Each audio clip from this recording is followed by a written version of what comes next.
अरब सागर में उठा चक्रवाती तूफान बिपरजॉय गुजरात के तट से टकराकर अब आगे बढ़ चुका है, लेकिन अपने पीछे ये गुजरात समेत प्रभावित राज्यों में तबाही के निशान छोड़ गया है, जिसे देखकर लोग सहम गए हैं। इस तूफान में कई लोगों ने अपनी जान तक गंवा दी। यहां तक कि पशु पक्षी, पेड़ पौधे तक को बड़े पैमाने पर नुकसान हुआ।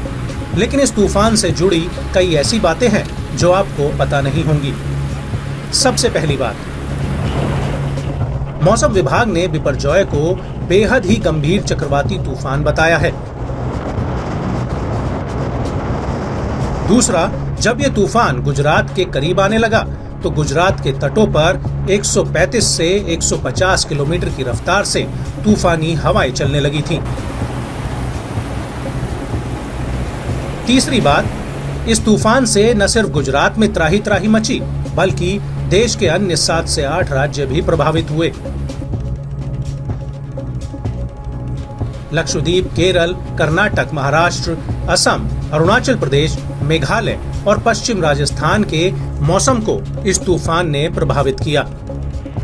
और चौथी बात यह है कि इस तूफान ने मॉनसून की रफ्तार को सुस्त कर दिया था, क्योंकि जैसे ही मॉनसून केरल पहुंचा, वैसे ही चक्रवात सिस्टम ने मॉनसून की नमी को सोखना शुरू कर दिया, जिससे मॉनसून अचानक ढीला पड़ गया।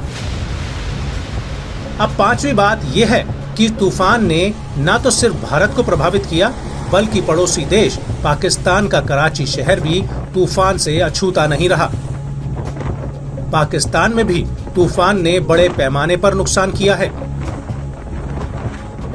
और छठी बड़ी बात यह है कि इस साल अरब सागर में आया पहला चक्रवाती तूफान बिपरजॉय बन गया है। इससे पहले इस साल में अभी तक अरब सागर में कोई चक्रवात नहीं आया था।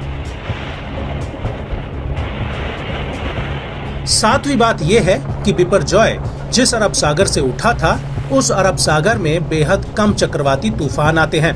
अरब सागर के मुकाबले बंगाल की खाड़ी में ज्यादा चक्रवाती तूफान आते हैं। और आठवीं बात यह है कि साल 1979 से लेकर 2022 तक अरब सागर में 11 चक्रवात आ चुके हैं। 2007 से 2022 के बीच अरब सागर में 6 चक्रवात आए हैं। इसके अलावा बिपरजॉय से गुजरात में करीब 1000 गांवों की बत्ती गुल हो गई और तूफान के प्रचंड रूप से 800 से ज्यादा पेड़ गिर गए हैं। लेकिन चक्रवात में किसी भी प्रकार की जानहानि ना हो, इसके लिए एनडीआरएफ और एसडीआरएफ की टीमों ने मिलकर 1 लाख से ज्यादा लोगों को शेल्टर होम में भेज दिया है।